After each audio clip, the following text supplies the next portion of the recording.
Welcome to friend. आज हम लोग डिस्कस करने वाले हैं यूपीएससी में पूछे गए प्रीवियस ईयर के क्वेश्चन। ठीक है, और उन्हें हम डिटेल में बैकग्राउंड के साथ डिस्कस करेंगे। तो आइए देखते हैं। तो फर्स्ट क्वेश्चन है हमारा, consider the following statement. First statement है हमारी, the Rajya Sabha has no power either to reject over to amend a money bill. तो ऐसा है। तो हाँ, राज्यसभा के पास कोई भी पावर नहीं है कि वो बिल को क्या करे, रिजेक्ट कर सके या उसे अमेंड कर सके। तो राज्यसभा के पास इसकी कोई पावर नहीं है। क्योंकि मनी बिल से रिलेटेड जो पावर होती है वो किसके पास होती है, वो होती है लोकसभा के पास। ठीक, क्योंकि मनी बिल कहाँ पेश किया जाता है, वो प्रेजेंट किया जाता है लोकसभा में। और कौन डिसाइड करता है कि कोई बिल मनी बिल है कि नहीं, तो ये डिसाइड करता है हमारा स्पीकर। जो लोकसभा का स्पीकर होता है वो डिसाइड करता है, उसके पास पावर होती है कि वो डिसाइड कर सकता है कि ये मनी बिल है या नहीं है। उसके बाद ये राज्यसभा में जाता है। राज्यसभा ओनली से 14 दिन रोक सकता है बस। उसके बाद अगर वो पास नहीं करता है तो ये ऑटोमेटिकली पास माना जाएगा। आइए हम सेकंड स्टेटमेंट पढ़ते हैं। सेकंड स्टेटमेंट है हमारी, the Rajya Sabha can not vote on demand for grants. ऐसा है कि राज्यसभा डिमांड फॉर ग्रांट के लिए वोट नहीं कर सकती है। तो यस, ये स्टेटमेंट इज ट्रू स्टेटमेंट है। ठीक, अब हम स्टेटमेंट नंबर 3 पढ़ने वाले हैं कि the Rajya Sabha can not discuss the annual financial statement. ऐसा है, नो, राज्यसभा भी एनुअल फाइनेंशियल स्टेट के बारे में डिस्कस कर सकती है। तो अब हम एलिमिनेशन मेथड से अगर देखें तो अगर हमें ये स्टेटमेंट 2 नहीं पता है बाय द वे, तो स्टेटमेंट 3 तो हमें पता ही होनी चाहिए। क्योंकि एनुअल फाइनेंशियल स्टेटमेंट यानी कि बजट जो पार्लियामेंट के दोनों हाउसेस में डिस्कस किया जाता है। ठीक, और ये बहुत ही इंपॉर्टेंट है अंडर आर्टिकल 108। ठीक,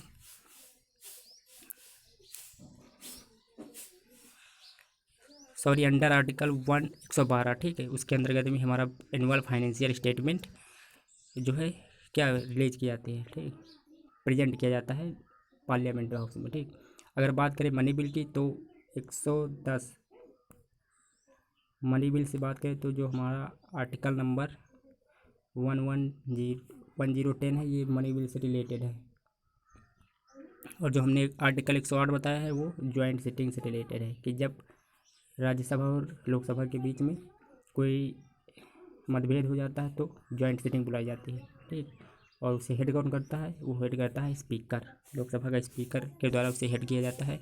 अगर वो प्रेजेंट नहीं है तो कौन हेड करता है, तो जो लोकसभा का डिप्टी स्पीकर होता है वो उसे हेड करता है। अगर बाई द वे वो भी नहीं है तो कौन हेड करेगा, तो वो हेड करेगा राज्यसभा का डिप्टी चेयरमैन। ठीक, अगर वो भी नहीं है तो प्रेसिडेंट डिसाइड करेगा कि कौन बैठेगा वहाँ पर। ठीक,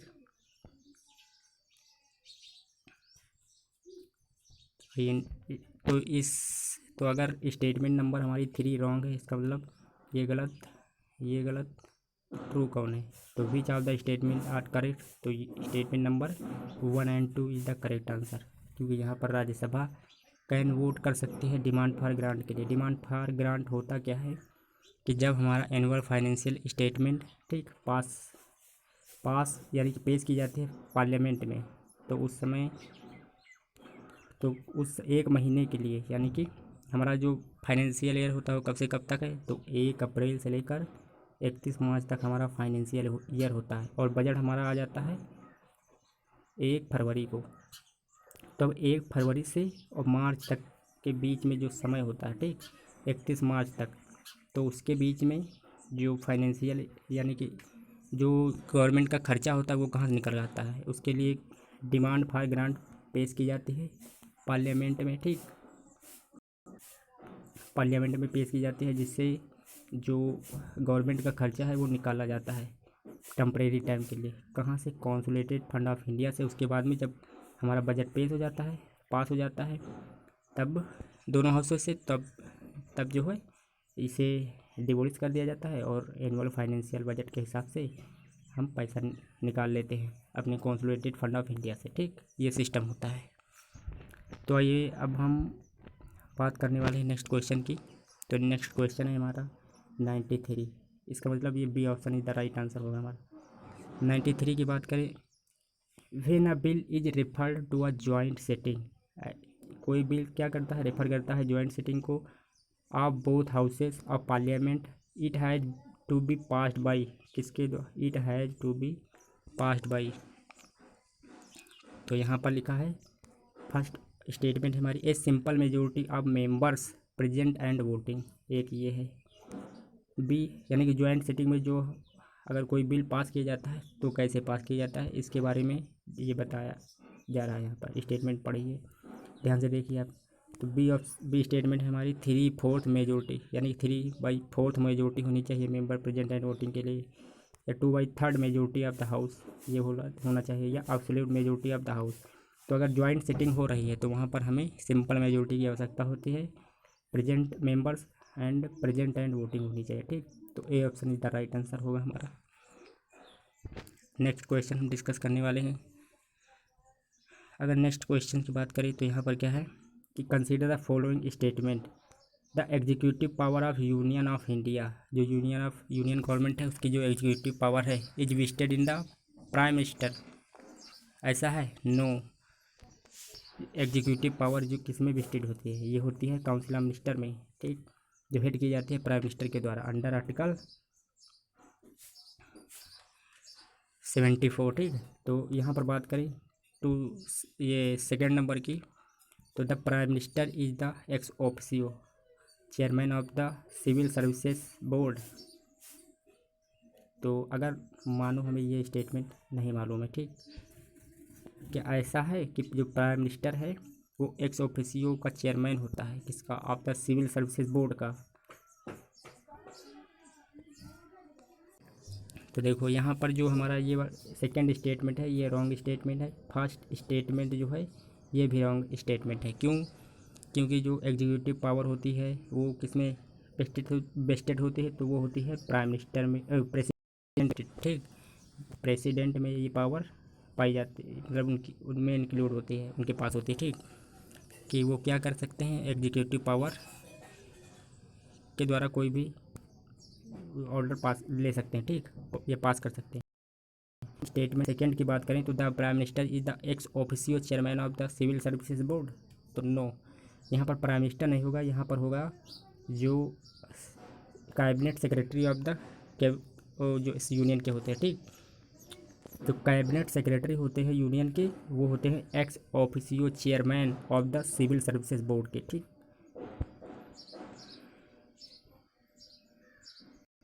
तो अगर यहाँ स्टेटमेंट देखें तो D option is the right answer, neither one and not two, दोनों स्टेटमेंट गलत रॉन्ग है, ठीक। अब हम नेक्स्ट क्वेश्चन देखने वाले हैं। नेक्स्ट क्वेश्चन है हमारा डेमोक्रेसी सुपरवियर, ठीक, superior virtually in the fact that is call into activity. तो यहाँ पर हम आइए स्टेटमेंट देखते हैं। तो यहाँ पर अगर हम बात करें तो फर्स्ट स्टेटमेंट है हमारी, the intelligence and character of ordinary, जो सामान्य व्यक्ति हैं और वुमेन हैं उनका जो इंटेलिजेंस करेक्टर होता है, इंटेलिजेंस मतलब बुद्धि, और जो करेक्टर होता है उसके बेस पर वो क्या करते हैं, डिसीजन लेते हैं, और क्या करते हैं, वोटिंग का राइट है तो वोट डालते हैं, अपना लीडर चुनते हैं। तो ये डेमोक्रेसी का एक सुपीरियर वर्चू होगा, यानी कि विचार होगा। तो स्टेटमेंट फर्स्ट हो गई ये। फिर आइए सेकंड स्टेटमेंट देख लेते हैं, the method for strengthening executive leadership. Executive leadership को क्या करना है, मजबूत करना है, ऐसा तो नहीं कि गवर्नमेंट की लीडरशिप को हमें मजबूत करना है, नो, ये भी उद्देश्य नहीं है किसका, डेमोक्रेसी का। सी क्या है, a superior individual with dynamism and vision, एक सुपीरियर मतलब बहुत ही महान पर्सनालिटी हो, इंडिविजुअल, ठीक, जो जिसे बहुत ही डायनेमिज्म में नॉलेज होना चाहिए और उसका उद्देश्य होना चाहिए, ये भी नहीं हो सकता। डी है हमारा, A band of dedicated party workers. अच्छा, तो मतलब कोई जो पार्टी है वो क्या है, बहुत ही डेडिकेटेड है अपनी पार्टी को लेकर, ठीक, तो वो हमारी एक डेमोक्रेसी सुपीरियर वर्चू होगा, विचार होगा, नो।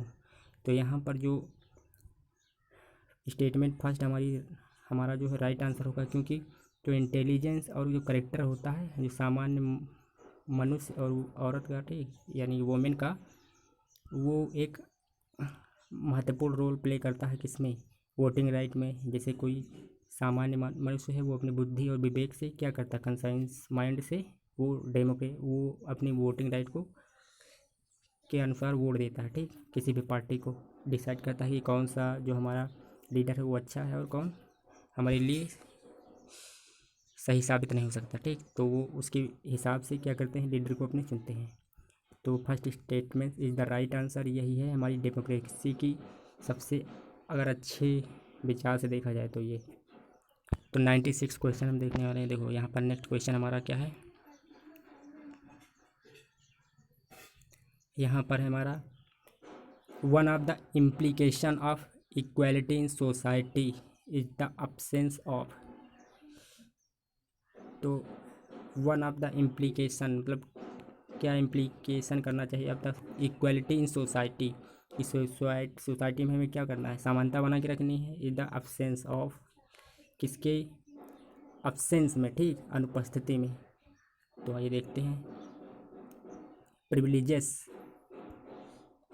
इक्वालिटी सोसाइटी में कैसे बन सकती है, किसे इम्प्लीमेंट किया जाए, ठीक, यानी कौन सा यहाँ पर फैक्टर जो है अगर हम अब्सेंस रहे तो हमारे सोसाइटी में इक्वालिटी बनी रहेगी। तो देखो यहाँ पर है अब्सेंस है, ठीक, तो यहाँ पर प्रिविलेजेस है ऑप्शन फर्स्ट। रिस्ट्रेंस मतलब कोई रिस्ट्रिक्शन लगाई जाए मनुष्य के ऊपर तो क्या होगा, इक्वालिटी बनी रहेगी सोसाइटी में। प्रिविलेजेस यानी किसी को क्या गया कुछ विशेष अधिकार दे दिए जाए तब भी इक्वालिटी सोसाइटी में बनी रहेगी। अगर रिस्ट्रेन किया जाए किसी को तब भी सोसाइटी क्या करे, किसी को कुछ कोई काम कर रहा है उसे रिस्ट्रेन कर दिया, रोक दिया जाए तो तब भी सोसाइटी में क्या इक्वालिटी बनी रहेगी। आप सोचिए, कंपटीशन क्या इक्वालिटी बना सकती है मार्केट में या सोसाइटी में। तो एक ये भी सोचने वाला टॉपिक है। कंपटीशन में शायद कोई बड़े घर का आदमी हो, वो पेपर में बैठे, ठीक, वो क्या करे पेपर दे और अच्छा खासा उसका बैकग्राउंड का तो वो पास हो जाए। बाय द वे कोई ट्राइबल कम्युनिटी का है वो पेपर दे रहा है तो वो ना पास हो, तो इसमें तो हमें नहीं लग रहा है इक्वालिटी होगी, ठीक। अच्छा, आइडियोलॉजी, ये एक थोड़ा सोचने वाली बात है। तो यहाँ पर अगर बात करें कुछ प्रिविलेजेस दिए जाएँ, ना रिस्ट्रिक्शन लगाई जाए। आइडियोलॉजी, किसी की आइडियोलॉजी कुछ भी हो सकती है, तो यहाँ पर ना रिस्ट्रिक्शन लगाई जाए, किसी पर रिस्ट्रिक्शन नहीं लगाना है, ठीक। ना आइडियोलॉजी पर काम बेस करना है जिससे इक्वालिटी में सोसाइटी आ ही नहीं सकती। कोई हिंदू को लेकर चल रहा है, कोई और कास्ट को लेकर चल रहा है, तो या कोई और कास्ट को लेकर चल रहा है, तो यहाँ से भी क्या हो सकता है, आइडियोलॉजी के बेस पर हम इक्वालिटी सोसाइटी में नहीं बना सकते हैं, क्योंकि हर एक पर्सन की जो आइडियोलॉजी होगी वो अलग अलग होगी। कंपटीशन के बेस पर भी नहीं बना सकते, लेकिन किसी भी सोसाइटी के जो कम्युनिटी है उसे हम प्रिविलेजेस देकर, कुछ विशेषाधिकार देकर उन्हें हम इक्वालिटी इन सोसाइटी में प्रोवाइड करा सकते हैं। जैसे ट्राइबल कम्युनिटी या SC ST या OBC जो कम्युनिटी है इन्हें हमने क्या किया, रिजर्वेशन दे रखा है, कुछ विशेषाधिकार दे रखे हैं, तो इससे वो क्या है, वो सोसाइटी में जो बड़े जो इकोनॉमिस्ट हैं, जैसे कुछ जिनके पास मतलब वो अपने कैपेबल हैं रिसोर्सेज में, तो उन्हें इक्वल बना सके। तो ऐसा हमें बनाना है, इसके लिए हमें क्या देना है, प्रिविलेजेस दिया गया है कि गवर्नमेंट नौकरी या जॉब पा सकें, ठीक। तो ये हमारा कंसेप्ट है इक्वालिटी इन सोसाइटी में कैसे बना कर रखना है। तो ये हो गया 96 नंबर। तो आइए नेक्स्ट क्वेश्चन देखते हैं। नेक्स्ट क्वेश्चन है हमारा 97, यहाँ पर बताया गया है, तो A is the right answer होगा यहाँ पर प्रिविलेजेस। 97 है, which of the following are not necessarily the consequences of the proclamation of the president rule in state. तो कौन सा आवश्यक नहीं है, ठीक है, कौन सा आवश्यक नहीं है, consequences of the proclamation of the president rule जो स्टेट में इम्पोज किया जाता है, ठीक, तो उसमें क्या क्या समस्याएं हैं, तो आइए देखते हैं।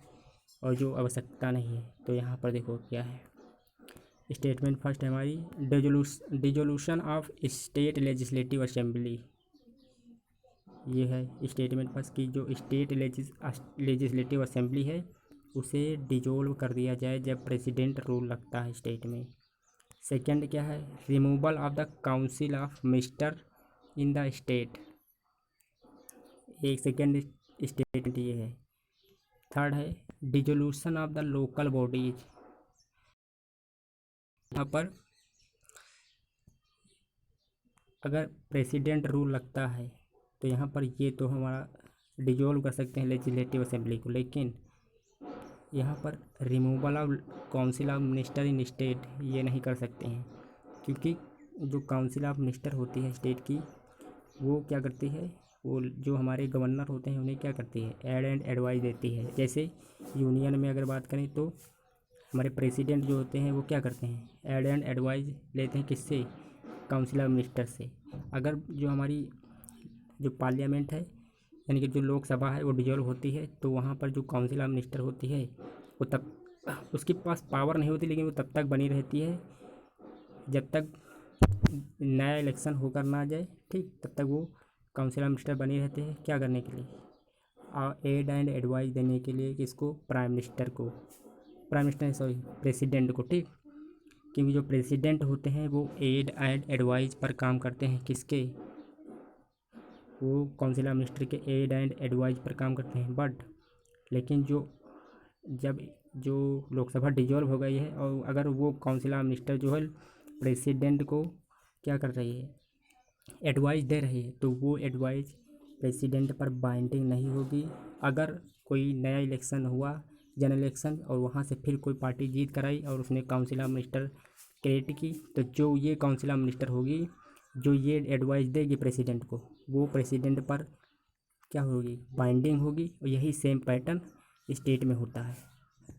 तो यहाँ पर removal of council of minister in state, जब स्टेट इमरजेंसी प्रेसिडेंट रूल लगे तो ये कर देना चाहिए, नो ये नहीं होना चाहिए, वरना जो हमारे गवर्नर हैं उन्हें एड एंड एडवाइस कौन देगा। तो 2 और 3 ये स्टेटमेंट शायद सही है हमारे हिसाब से। तो यहाँ पर बी,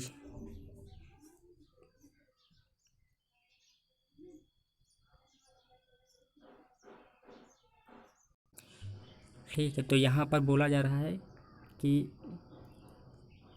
नॉट नेसेसरली, ठीक, proclamation of president rule in state, अगर जो प्रेसिडेंट हैं यानी कि प्रेसिडेंट रूल जब स्टेट में लगता है तो ये आवश्यक नहीं है कि कौन सी स्टेटमेंट, स्टेटमेंट नंबर 1 कि dissolution of state legislative assembly की, जो स्टेट लेजिस्लेटिव असेंबली में है, स्टेट लेजिस्लेटिव असेंबली है उसे डिजोल्व कर दिया जाए, ज़रूरी नहीं है कि डिजोल्व कर ही दिया जाए।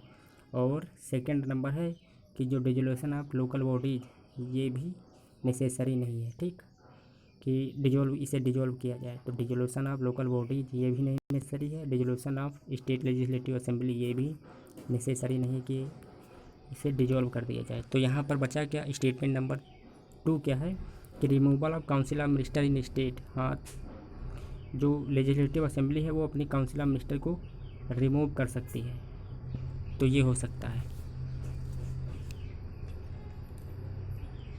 और यहाँ बात की है removal of the council of minister in state, ठीक, तो ये बताया गया। तो यहाँ पर स्टेटमेंट नंबर जो हमारी बी है ये करेक्ट आंसर होगा, ठीक, तो B number is the correct answer, क्योंकि यहाँ पर बात की गई है रिमूवल, ठीक, यानी कि रिमूव कर देना, लेकिन डिसमिस होता है कि पूरी तरह से जो काउंसिल ऑफ मिनिस्टर है इसे डिसमिस कर दिया जाता है, तो ये होता है डिसमिस का। तो रिमूवल और डिसमिस में डिफरेंट रखिएगा आप।